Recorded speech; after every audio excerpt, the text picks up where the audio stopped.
છોટાઉદેપુરના નસવાડીના ગઢબોરિયાદ ગામે પોચંબા પાણી પુરવઠા યોજનાના નર્મદાના ફિલ્ટર પાણીના વાલ્વનું લીકેજ થતા લાખો લીટર પાણી કોતરો અને ખેતરોમાં વહી ગયું। પાણીના ફુવારા વીજળીની લાઇન સુધી ઉડતા હોવાથી ખેડૂતો ખેતરમાં જઈ શકતા નથી, જ્યારે મુખ્ય રોડ પર પાણી વહેતા લોકોને હાલાકી ભોગવવી પડે છે।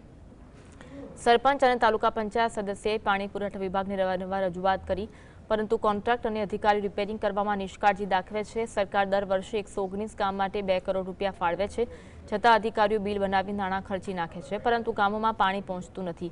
ગઢબોરિયાદના લોકો હેરાન પરેશાન બન્યા છે।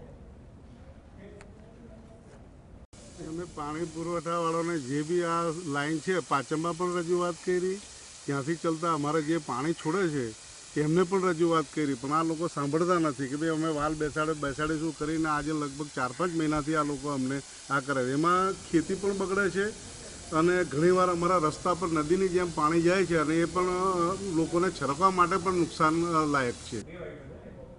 છોટાઉદેપુર જિલ્લાના નસવાડી તાલુકાના ગામે ગામ પાણી પહોંચે તે માટે પાચંબા પાણી પુરવઠા યોજનામાં ગામે ગામ પાણીની લાઈનો કરવામાં આવી હતી, પરંતુ આપ તસવીરોમાં જોઈ રહ્યા છો આ નસવાડી તાલુકાના ગઢબોરિયાદ ગામે આ ફિલ્ટરવાળું પાણી આ રીતના લીકેજ થાય છે અને ફુવારા ઉડે છે। નજીકમાં વીજ લાઈન છે, આ વીજ લાઈનમાં કોઈ ખેડૂત કામ કરતો હોય ત્યારે આ પાણી લાગે અને વીજ કરંટ ઉતરે તો મોત પણ થઈ શકે તેમ છે।